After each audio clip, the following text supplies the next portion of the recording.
Delimitation వల్ల south Indian states కి చాలా నష్టం జరుగుతుందని పెద్ద చర్చ జరుగుతుంది. ఈ రోజు చెన్నైలో ఆల్ పార్టీ మీటింగ్ జరిగింది. జాయింట్ యాక్షన్ కమిటీ అందరూ కూర్చుని మాట్లాడుకున్నారు. చాలా మంది లీడర్స్ పాల్గొని అసలు అన్ఫెయిర్ డీలిమిటేషన్ జరగబోతుంది, మనకు ఒక ఫెయిర్ డీలిమిటేషన్ కావాలని చెప్పి చర్చించారు. అసలు ఏంటి చర్చ ఒకసారి చూద్దాం.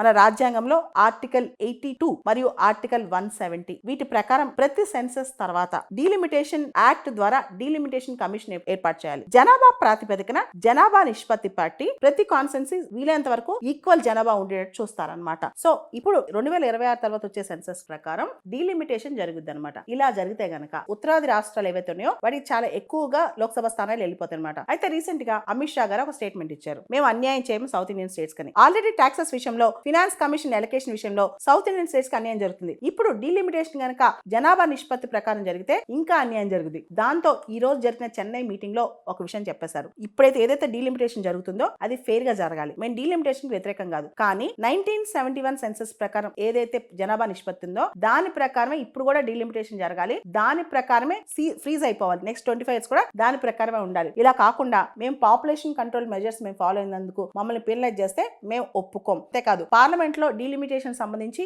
ఎలాంటి చర్చ జరిగినా మేము దాన్ని ఆపేస్తాం, మేమందరం కలిసి దీన్ని ఒక ఉద్యమంలా ముందు తీసుకెళ్తామని చెప్పి దక్షిణాది రాష్ట్రాల నాయకులు వెల్లడించారు ఈ రోజు చెన్నైలో.